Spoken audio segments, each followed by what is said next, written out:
Good morning মোৰ মৰমৰ ছাত্ৰ ছাত্ৰীসকল। তো আজি মই জিকিৰৰ পাঠৰ ক্লাছ 10ৰ জিকিৰ পাঠৰ কিছুমান অতিৰিক্ত প্ৰশ্ন উত্তৰ লৈ আহিছোঁ, তো তোমালোকে ভালদৰে মন কৰিবা। তো আজি ফাৰ্ষ্ট কুৱেশ্যনটো হৈছে আজান ফকীৰৰ কোন শতিকাৰ কবি অনুমান কৰা হৈছে। আজান ফকীৰৰ খ্ৰীষ্টীয় 7ম শতিকাৰ কবি বুলি অনুমান কৰা হৈছে। আজান ফকীৰৰ প্ৰকৃত নাম কি? হজৰত শ্বাহ মিলন। আজান ফকীৰৰ মৃত্যু ক'ত হৈছিল? উত্তৰটো হৈছে যে দিখৌমুখৰ সৰাগুৰি চাপৰিত মৃত্যু হৈছিল। জিকিৰসমূহক অসমীয়া কি গীতৰ লগত তুলনা কৰিব পাৰি? স্তুতি গীতৰ লগত। তাৰপিছত কুৱেশ্যনটো হৈছে যে জিকিৰটোত উল্লেখ কৰা আদম কোন? আদম হ'ল আল্লাহে সৃষ্টি কৰা প্ৰথম মানৱ।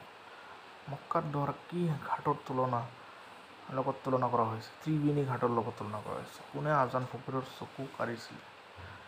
উত্তৰটো হৈছে যে ৰূপাই দাহ ধৰা নামৰ এজন লোক আজান ফকীৰৰ চকু কাঢ়িছিল। তাৰপিছত নেক্সট কুৱেশ্যনটো হৈছে যে মমিন মানে কি?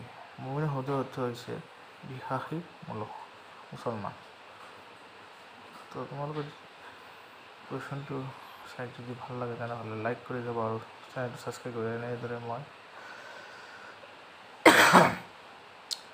এক্সট্ৰা কুৱেশ্যন বা ক্লাছ 10ৰ কুৱেশ্যনবিলাক এৰি থাকোঁ। ধন্যবাদ মৰমৰ ছাত্ৰীসকল।